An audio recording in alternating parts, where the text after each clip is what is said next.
Saudações, paz e graça, dando sequência aqui à introdução a cada livro da Bíblia. Chegamos no 15º livro, que é o livro de Esdras. O livro de Esdras, escrito pelo próprio Esdras, datado por volta de 450 a.C., o livro registra aqui o cumprimento da promessa divina de restaurar Israel à sua terra natal. Os profetas anteriores haviam predito que se o povo abandonasse as leis de Deus, Deus entregaria ele na mão dos inimigos, como foi dito já em vídeos anteriores. E aqui a gente está num momento aqui de restauração da terra, restauração do povo até a terra de Jerusalém, após 70 anos de cativeiro babilônico. E 3 reis aparecem aqui, nesse contexto, que é Ciro, Dário e Artaxerxes. Também líderes judeus como Zorobabel, Josué, profeta Ageu, Zacarias e o próprio Esdras. Ciro, quando ele conquista a Babilônia em 539, no ano seguinte, 538, ele promulga um decreto permitindo que os judeus voltassem para Jerusalém, para a sua terra natal. E aqui no livro de Esdras a gente vê esse desenrolar acontecendo. O povo de Deus voltando à sua terra de origem.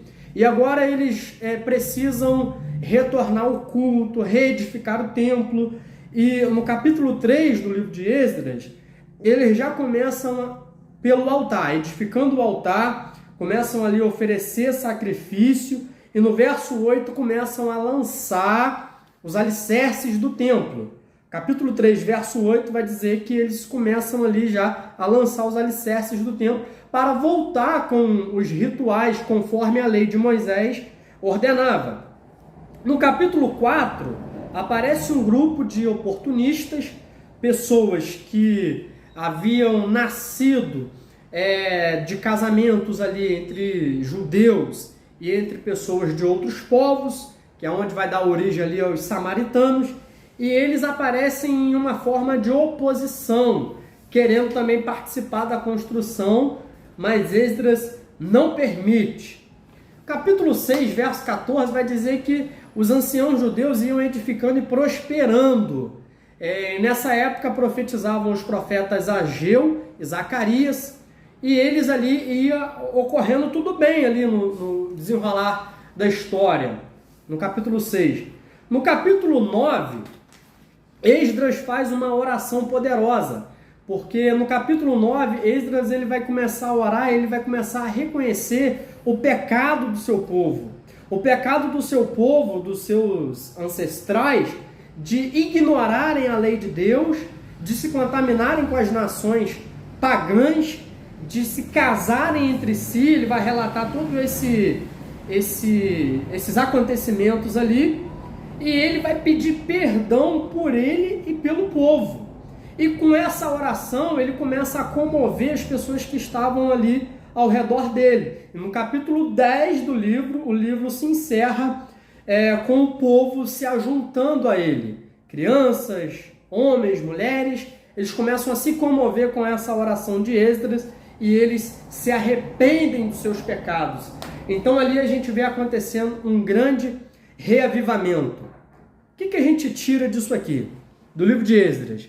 A gente observa que o livro de Esdras relata a história do cumprimento da promessa. Primeiro, Deus prometeu que o povo passaria por cativeiros, sofrimento, dificuldades, se não observasse a sua lei. O povo não observou a lei, então Deus cumpriu a promessa, levantou nações pagãs, a Síria, levantou a Babilônia para poder afligir Israel.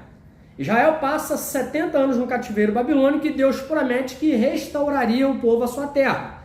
No livro de Esdras a gente vê esse cumprimento do povo retornando à terra.